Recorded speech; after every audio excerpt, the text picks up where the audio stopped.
हे पोरा, तुमच्या शिकारी टोळीचं सगळं श्रेय तू एकटाच घेणार आहेस का?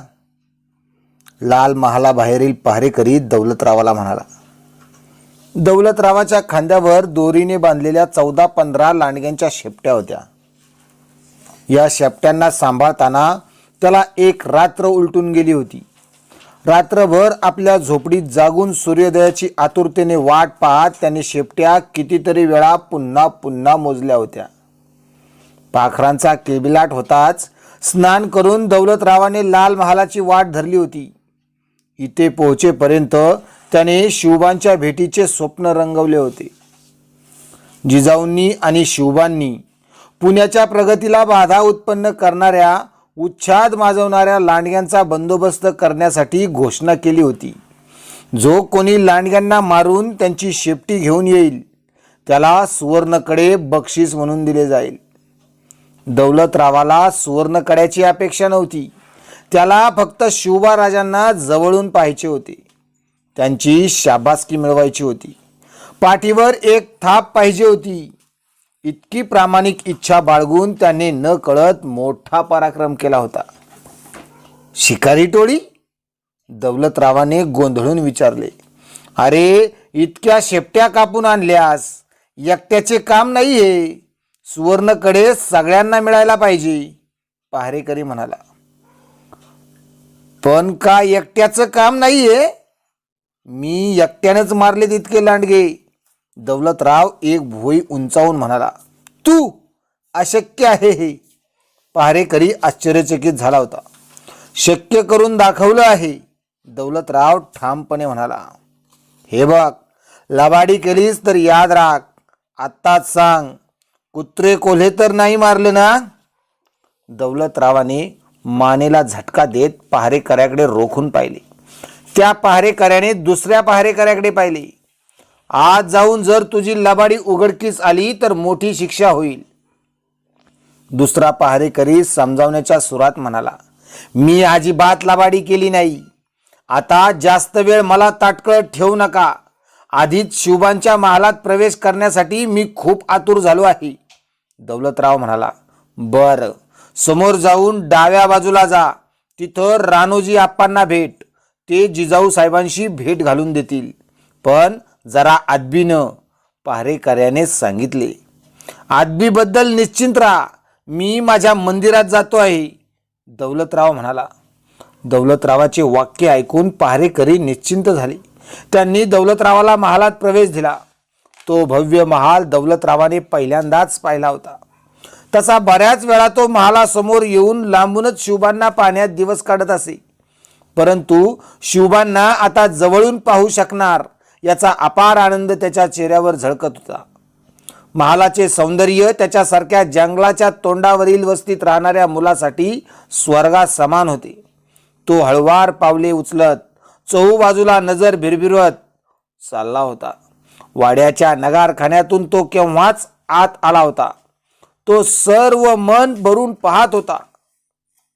त्याच्या झोपडीच्या खांबापेक्षा खूप सुबक आणि नक्षीदार खांब होते महालाचे. एका मागोमाग एक ओळीत पण विशिष्ट अंतरावर उभ्या असलेल्या शिसवी खांबांनी सदर सजली होती. त्यात प्यायलेल्या तेलामुळे त्या खांबांना वेगळाच तजेला प्राप्त झाला होता. भिंती, खांब, खिडक्यांना मन भरून पाहताना दौलतराव पुटपुटला. अप्रतिम, हे शिवबाचं घर आहे तर. त्यांची नजर शिवबांना शोधत होती, परंतु शिवबा कुठेही दृष्टीस पडत नव्हते. त्यामुळे दौलतरावाचा जरा हिरमोड झाला होता. इतक्यात रानोजी आप्पांनी त्याला हटकले. रानोजी आप्पा हे लाल महालातला सगळा कारभार पाहत असत. जिजाऊ साहेबांना कोणी भेटण्याआधी ते सखोल चौकशी करत असत. लाल महालाच्या सुरक्षेची जबाबदारी सुभेदार दादोजी कोंडदेव यांनी रानोजीवर टाकली होती.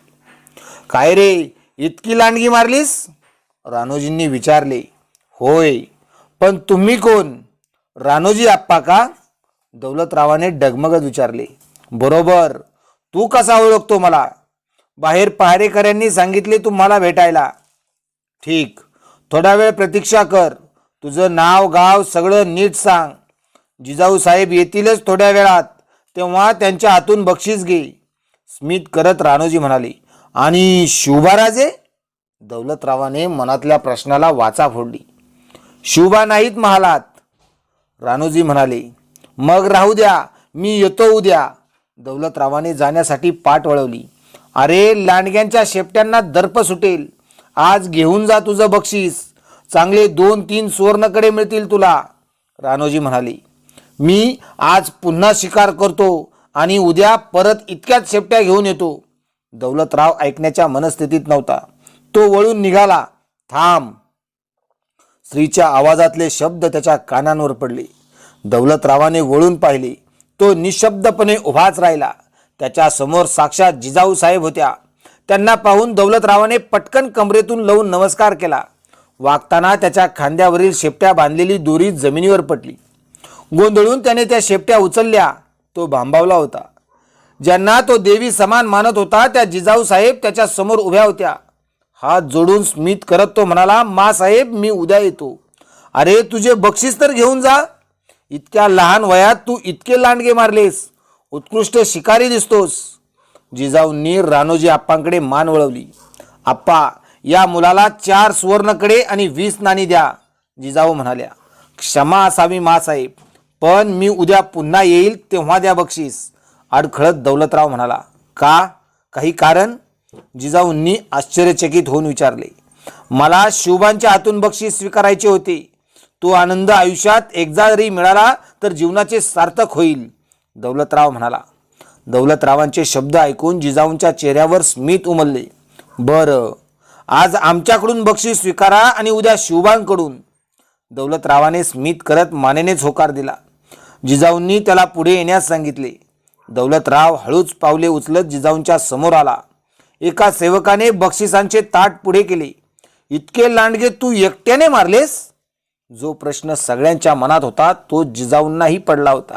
होय, खरं तर मी बक्षिसांसाठी नाही, शिवबांना बघण्यासाठी शिकार केली. दौलतरावांचे शिवबांप्रती इतके अतोनात स्नेह पाहून त्याही भारावल्या होत्या. त्यांनी हात पुढे केला. दौलतरावाच्या डोक्यावरून प्रेमाने हात फिरवला. दौलतरावाला आश्चर्याचा धक्काच बसला. तो पटकन म्हणाला, मा साहेब, मी झोपडीत राहतो, उच्च जातीचा नाही. तुम्ही मला स्पर्श करत आहात. अगदी शांतपणे स्मित करत जिजाऊंनी त्याला उत्तर दिले.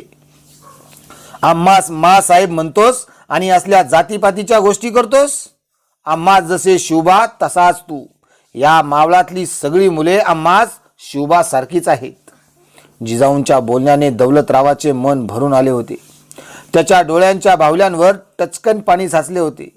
तो डोळे लपवत लपवत म्हणाला, मा साहेब, मला जन्म देणारी आई हे जग सोडून कधीच निघून गेली, पण ती खंत आता नाही.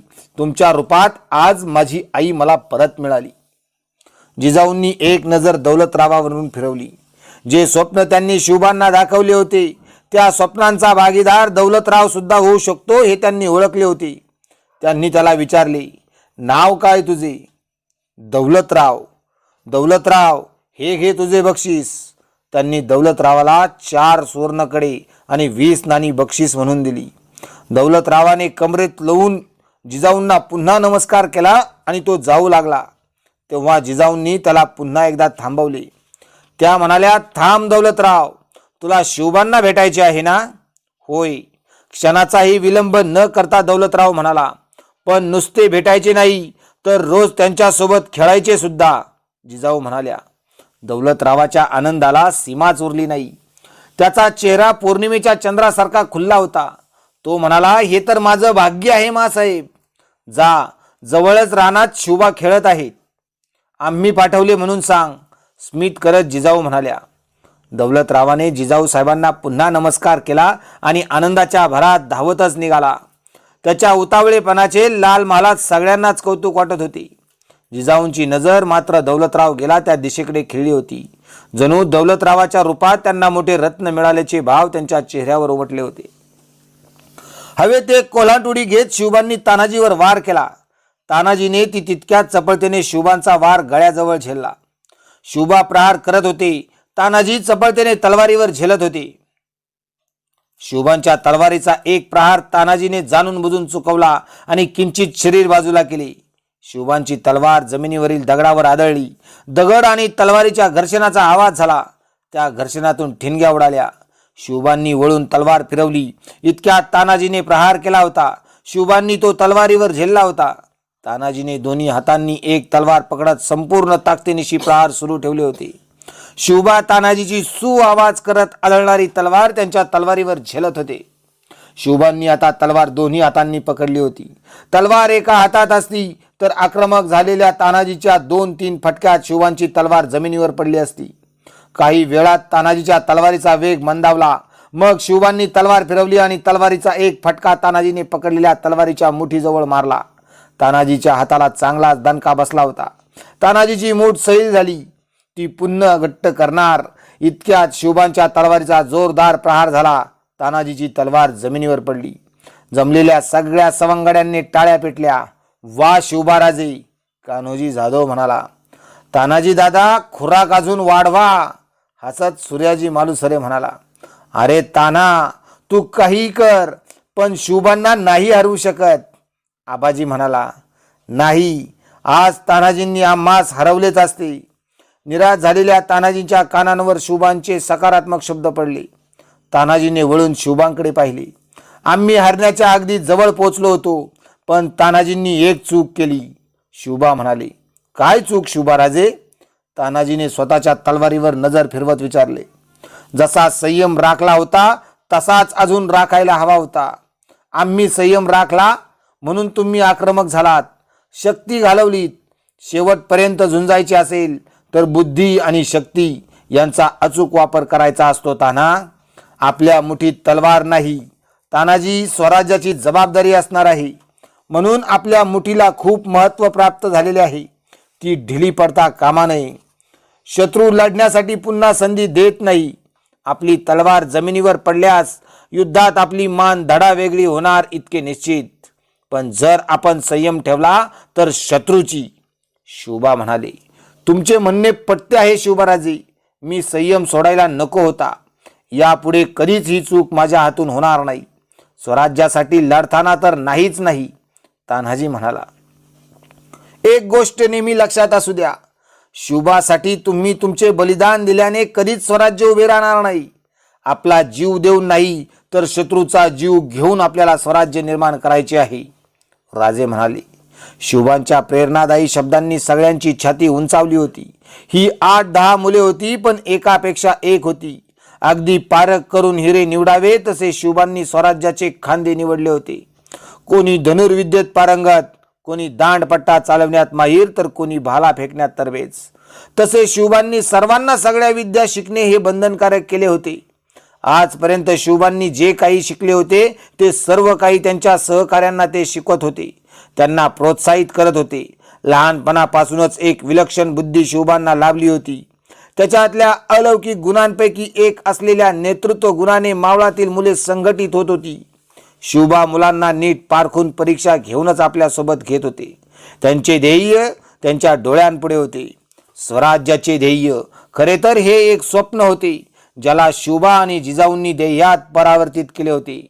पित्यासारखे कोण्या शासकाच्या मक्तेदारीत काम करणे शिवबांना भविष्यात सहज शक्य झाले असते, परंतु त्याने काही साध्य होणार नाही हे सरदार शहाजीराजे ही जाणून होते. त्यांनी निजामशाहीची ही चाकरी केली होती आणि आदिलशाहीची सुद्धा. हे शासक एकाच धर्माला जास्त महत्त्व देतात आणि या जमिनीवर हजारो वर्षांपासून राहणाऱ्या लोकांना त्रास देतात, ही गोष्ट शहाजीराजांच्या सुद्धा जिव्हारी लागत होती. त्यांनी त्यांच्या मनाची घालमेल एकदा जिजाऊंना सांगितली होती आणि तेव्हापासून या स्वराज्याच्या स्वप्नाची सुरुवात झाली होती. शिवबा, मी तलवारबाजी शिकलो, भाला फेकणे शिकलो, पण मला दांडपट्टा चालवणं का शिकवत नाही आहात? विश्वनाथजी म्हणाला. शिकवीन. आणि दांडपट्टा काय विश्वनाथजी? तुम्ही जी गोष्ट चालवू शकता ती आमच्यापैकी कोणीही इतकी उत्कृष्ट चालवू शकत नाही. ती गोष्ट म्हणजे कुंचला. छान चित्रे काढता. शिवबा म्हणाले. विश्वनाथजी एक उत्कृष्ट चित्रकार होता, मूर्तिकार होता. पित्याचा वारसा त्याच्या अंगगुणात उतरला होता, पण लढताना त्याच्या चित्रकलेचा काय लाभ होणार या प्रश्नाने सगळ्यांना विचार करण्यास भाग पाडले होते. स्वराज्यासाठी तो कुंचला कसा उपयोगात येईल त्यापेक्षा दांडपट्टा शिकलो तर 4 मुंडकी तरी उडवेन. विश्वनाथजी म्हणाला. अशी कोणतीही कला नाही विश्वनाथजी. स्वराज्याच्या उपयोगात येणार नाही.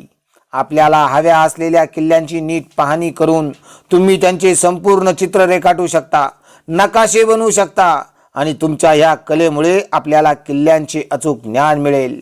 परिणामी आपण जेव्हा लढू तेव्हा आपल्या सैन्याची नासाडी होण्यापासून वाचवू शकतो. विश्वनाथ, तू ढाल हो स्वराज्याची, तानाजी आनंदाने म्हणाला. नक्कीच, पण शत्रूच्या किल्ल्यात जाऊन किल्ल्याची जशीच्या तशी माहिती कशी मिळवायची? शिवबा पुढे काही बोलणार इतक्यात त्यांना मोराच्या केकरावण्याचा आवाज ऐकू आला. शिवबांनी डोळ्यांनी साथीदारांना इशारा केला. सगळ्यांनी आपापल्या तलवारी झुडपात लपवल्या आणि विटीदांडूचा खेळ खेळू लागले. शिवबांची नजर रस्त्याकडेच लागली होती तेव्हा त्यांना एक सशक्त मुलगा येताना दिसला. एका हातात मनगटापर्यंत 4 सुवर्णकडे घातले होते. नुकत्याच मिशा फुटल्या होत्या, परंतु त्यांना आकड्यात वळवले होते. अंगात काळी बंडी, गुडघ्यापर्यंत पांढरे मळकट धोतर होते. धोतरावर रक्ताचे डाग पसरले होते. कमरेत खंजीर खवली होती. त्याची शोधक नजर शिवबांना पाहून थांबली. नजर खिळवून तो फक्त शिवबांना पाहत राहिला.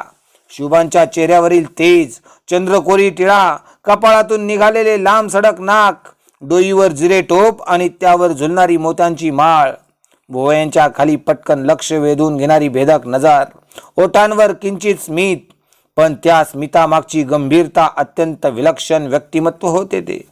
आपण कोण? शिवबांनी विचारले. शिवबांच्या शब्दाने दौलतराव भानावर आला. राजे, मी रामोशाचा दौलतराव. मी तुमच्या आणखी जवळ येऊ शकतो का? दौलतरावाने विचारले. थांब, तुझ्या कमरेतली खंजीर तिथेच टाक. सूर्याजी कडाडला. सूर्याजीच्या चेहऱ्यावरून नजर काढत दौलतरावाने कमरेत अडकवलेली खंजीर तिथेच खाली टाकली आणि 4 पावले पुढे आला. हातातील सुवर्णकडे शिवबांना दाखवत दौलतराव म्हणाला, मी लांडग्यांच्या 15 शेपट्या मासाहेबांना दाखवल्या आणि त्यांनी मला बक्षीस म्हणून हे 4 सुवर्णकडे आणि नाणी दिलीत. 15 शेपट्या? तुम्ही एकट्याने? शिवबांनी विचारले. होय, तसं शिकार करणं हे माझं आवडतं काम आहे. त्यात नवीन नवीन युक्त्यांनी सापळा रचून शिकार करण्यात खूप आनंद मिळतो. शिवाजी राजे एकटक दौलतरावाकडे पाहत होते. राजे, दौलतराव पुटपुटला. तुम्ही इकडे कसे आलात? राजांनी विचारले. मासाहेबांनी मला तुम्हाला भेटायला सांगितले. स्वराज्य कार्यात दौलतरावाला सामावून घेण्याचा जिजाऊंचा इशारा शिवबांनी ओळखला होता. तुम्हाला कोणकोणती शस्त्रे चालवता येतात? शिवबांनी विचारले. भाला, खंजीर, तलवार, दांडपट्टा ही शस्त्रे चालवण्यात हात चांगला बसलाय राजे. या विद्यांमुळे आम्ही शिकारी त्या दुष्टशाही सैन्यापासून आमच्या वस्त्यांचं रक्षण करतो. राजे, तसा धनुष्याचा निशाणा सुद्धा उत्तम आहे. दौलतराव म्हणाला. छान, आणखी काय जमते? शिवबांनी विचारले. वेश बदलतो, कधी जोगत्या तर कधी वासुदेव बनून गावागावात हिंडतो. का? त्यामुळं थोडंफार धान्य झोळीत पडतं, त्यावर घर चालतं. आणि राजे, अजून एक अशी कला आत्मसात केली आहे जी कुणाला सहजासहजी अवगत होणार नाही. म्हणजे मला तसा त्या कलेचा गर्व नाही, पण त्यामुळे मी शिकार छान करू शकतो याचा खूप आनंद आहे. कोणती कला? राजे, मी हुबेहूब नकला करू शकतो. सगळ्या पशुपक्ष्यांचे आवाज काढू शकतो. त्यामुळे शिकार करताना मला त्याचा लाभ होतो. वेगवेगळे आवाज काढून सावजाला निशाण्यासमोर आणतो आणि तीर सोडून त्याला आडवं पाडतो. शिवबांनी अवाक होऊन दौलतरावाकडे पाहिले.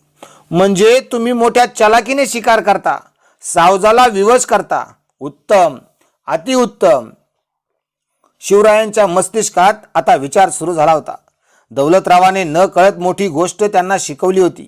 बलाढ्यशाहीची शिकार करण्यासाठी दौलतरावासारखा शिकारी त्यांना यश मिळवून देईल किंवा यशाच्या अगदी जवळ नेऊन पोचवेल हे शिवबांच्या पूर्णतः लक्षात आले होते. काय झालं राजे? दौलतरावाने विचारले. काही नाही, तुमच्या कलेचं दर्शन घ्यावे म्हणतो. बघा की मग राजे. थांबा, तुम्हाला सगळ्या पशुपक्ष्यांचे आवाज काढून दाखवतो.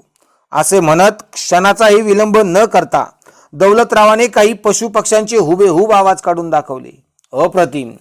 शिवबा अचंबित झाले होते. नुसते शिवबाच नाही तर सगळे सवंगडी अवाक होऊन पाहत होते. राजे बारीक डोळे करत विचारातून बाहेर आले. एक भुवई हलकीशी उंचावून त्यांनी दौलतरावाला विचारले.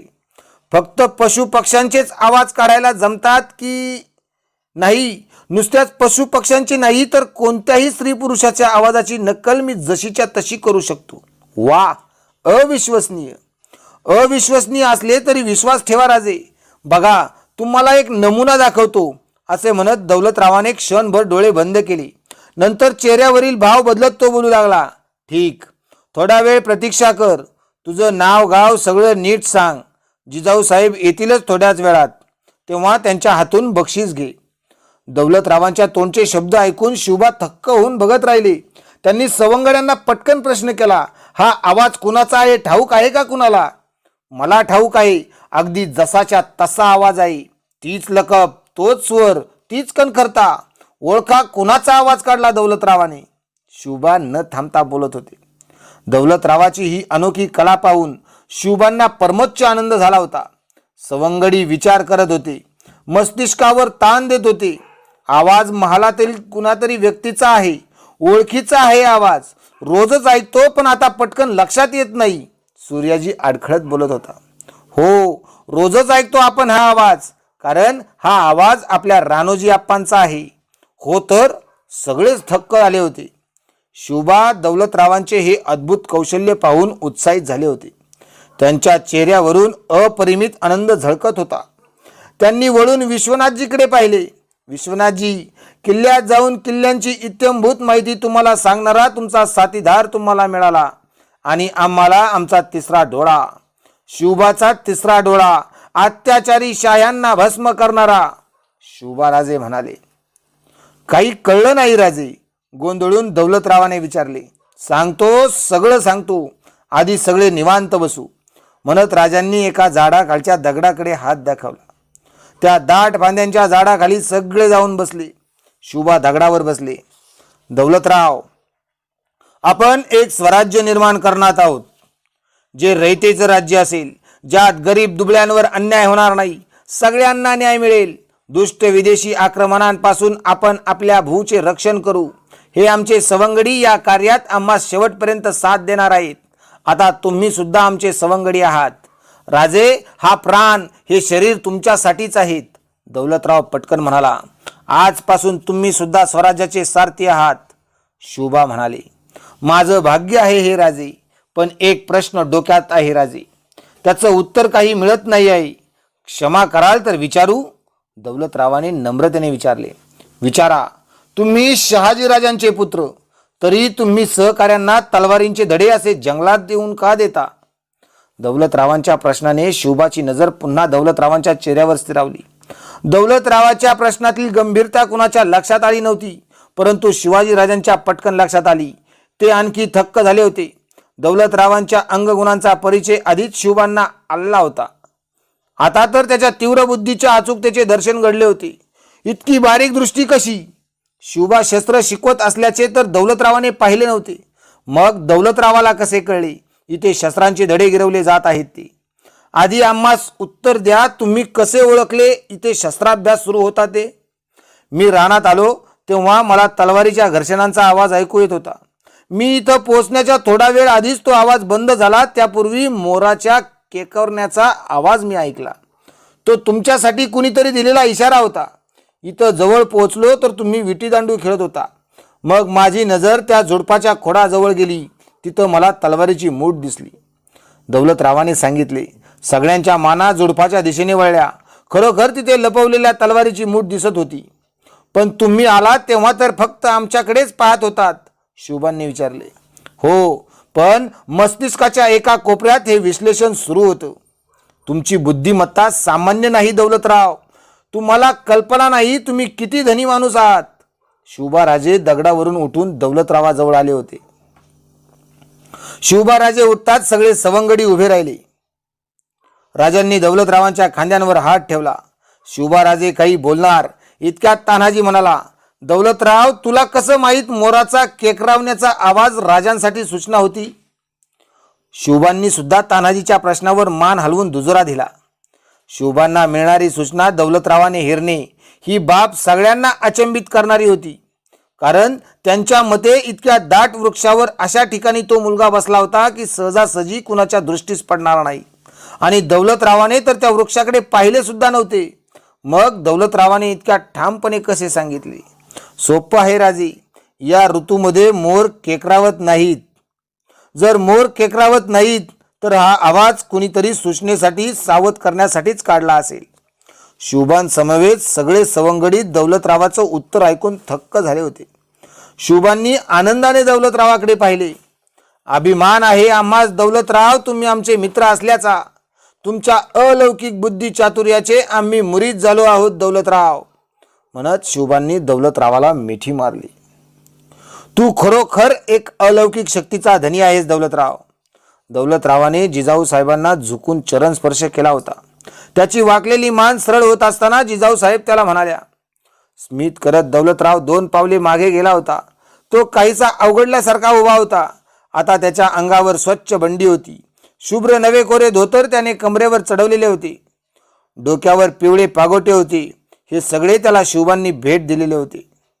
तो त्या नवीन पेहराव घालून तो आलेला होता. शिवबा सुद्धा सोबत होते. तानाजी, सूर्याजीही होते. जिजाऊ साहेब झोपाळ्यावर बसल्या होत्या.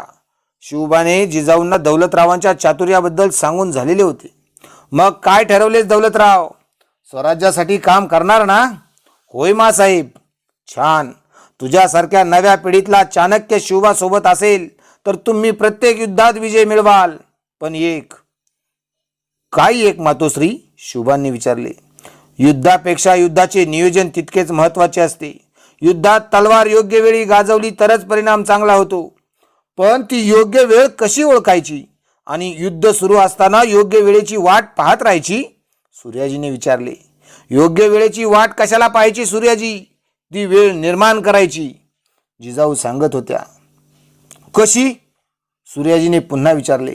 सापळा रचून सावज गारद करायचं, दौलतराव पटकन म्हणाला. शिवबांनी दौलतरावांकडे पाहिले. दौलतरावाकडून त्यांना याच उत्तराची अपेक्षा होती. अगदी बरोबर दौलतराव, आणि ही जबाबदारी तुझी राहील, जिजाऊ म्हणाल्या. माझी? होय, तुमची दौलतराव. मातोश्रींचे म्हणणे स्पष्ट आहे की तुम्ही शत्रूच्या गोटात जाऊन त्यांची संपूर्ण माहिती आमच्यापर्यंत आणावी. शत्रूचा तुमच्यावर विश्वास बसेल असे कार्य तुम्ही करावे. वेळ पडली तर आमच्या विरुद्ध लढावे, स्वराज्याविरुद्ध लढावे. तुमच्या विरुद्ध राजे? अहो, जिवंतपणी प्राण जाईल माझा. नाही, बाप नीट समजून घ्या आणि सर्वप्रथम तुम्हाला या भावनांवर विजय मिळवावा लागेल, शिवाजीराजे म्हणाले. मासाहेब, राजे काय बोलत आहेत? दौलतराव केविलवाण्या होऊन पुढे झाला. शिवबांचे म्हणणे स्पष्ट सांगते. दौलतराव, तू हेर खाते सांभाळावे. दौलतराव सुरुवातीला सुन्न झाला होता, पण त्याच्यावर इतकी मोठी आणि विश्वासार्ह जबाबदारी टाकली गेल्याने त्याला संतुष्टी सुद्धा झाली होती. स्मित करत तो जिजाऊ साहेब आणि शिवबांकडे सतत पाहत होता. दौलतराव, काय झालं? ही जबाबदारी मंजूर आहे ना? होय राजे, आणि नामंजूर तरी का असेल? शिवबा, कान्होजी जेधे 2 दिवसात कर्नाटकातून येतील. त्यांची आणि दौलतरावांची भेट घालून द्या, जिजाऊ म्हणाल्या. कान्होजी जेधे? प्रश्नार्थक स्वरात दौलतराव पुटपुटला. आबासाहेबांचे विश्वासू सरदार आहेत ते. तसेच गनिमी काव्याचे उत्तम जाणकारही आहेत. त्यांचे मार्गदर्शन मिळाल्यावर तुझ्या बुद्धिमत्तेला अजून चालना मिळेल दौलतराव. तुझ्या कौशल्याचा योग्य वापर कसा करावा हे तुला नीट कळेल, समजावत जिजाऊ साहेब म्हणाल्या. नक्कीच, मी आतुर आहे त्यांना भेटण्यासाठी, आनंदाने दौलतराव म्हणाला. दौलतराव आता शिवबा राजांकडे वळला आणि म्हणाला. राजे, आता रजा द्यावी. शिवबांनी मानेने होकार दिला. दौलतरावाने पुढे होत जिजाऊ साहेबांना लावून नमस्कार केला आणि 2 पावले मागे जाऊन वळून निघाला. जिजाऊ साहेब त्याच्याकडे पाहतच होत्या. तो गेल्यावर त्यांनी शिवबांकडे पाहिले आणि म्हणाल्या. ईश्वराने तुमच्या मदतीला महान आत्म्यास पाठवले आहे शिवबा, ही गोष्ट कायम लक्षात ठेवा. शिवबा राजांनी जिजाऊ साहेबांच्या बोलण्याला मान हलवून समर्थन दिले. डोंगराच्या पायथ्याशी 10-15 घरांची वस्ती होती. दाट राईच्या विळख्यात दौलतरावाची वस्ती होती. त्याच्या वस्तीवर आता शीतल चांदण्याने जणू पांघरून घातले होते. रात्रीचा गारवा जाणवत होता. श्वापदांचा वस्तीत शिरकाव नको म्हणून प्रत्येक द्वाराजवळ एक मशाल पेटत होती. तिच्या हेलकावे खाणाऱ्या ज्वाळाद्वारांवर भिंतींवर पिवळा प्रकाश पसरत होत्या. धुराच्या स्पर्शाने मशालीला टेकून असलेल्या भिंतीचा भाग काळाकुट्ट झाला होता. घराच्या छपरांवर गवताच्या छोट्या छोट्या पेंड्या उत्कृष्टपणे रचल्या होत्या. हवेची मंद झुळूक तिच्या सोयीने तिचा प्रभाव दाखवित होती. निसर्गसृष्टीत कमालीची शांतता होती. परंतु वडावरच्या गुबडांचा विचित्र आवाज वातावरणात अधूनमधून घुमत होता. सगळी वस्ती गाढ झोपली होती, परंतु दौलतरावावर मात्र निद्रादेवी प्रसन्न होत नव्हती. तो दरवाजा उघडून बाहेर आला. दरवाजाच्या बाजूला एक पितळी भांड्यात तेल भरून ठेवले होते. त्याने ते भांडे उचलून त्यातील तेल मशालीवर ओतले. मशालीने चांगला भडका घेतला, त्यामुळे परिसर चांगलाच प्रकाशमय झाला होता. दौलतरावाने वस्तीवर नजर फिरवली आणि एक स्मित केले. त्याला शिवबांचा महाल आठवत होता. तो स्वतःशीच विचार करू लागला, कुठं ही झोपड्यांची वस्ती आणि कुठं शिवबांचा लाल महाल, कुठं हा रामोशाचा दौलतराव आणि कुठं सरदार शहाजीराजांचे शिवबा. सागरासारखं अथांग मन आहे शिवबांचं. त्यांच्या हृदयाची खोली न मोजता येण्यासारखीच आहे. जात पात न बघता त्यांनी मला आलिंगन दिलं. माझ्यावर स्वराज्याच्या हेर खात्याची जबाबदारी टाकली. नशीब ही काय गोष्ट असते याचा आज मला परिचय आला. इतका आनंद जीवनात कधी झाला नव्हता जितका शिवबांच्या आलिंगनानं मला झाला. आता शिवबांसाठी जगायचं आणि स्वराज्यासाठी मरायचं. शत्रूच्या गोटात जाऊन शिवबांचा विजय निश्चित करायचा. आता शिकार जंगलातल्या जनावरांची करायची नाही, तर शाही किल्ल्यातल्या जनावरांची करायची. आज दिवसभरात मिळालेल्या आनंदाच्या क्षणांना पुन्हा पुन्हा आठवून दौलतराव एकटाच मीत करत बडबडत बसला होता. त्याला रात्रभरात याच आनंदात न्हाऊन जायचे होते.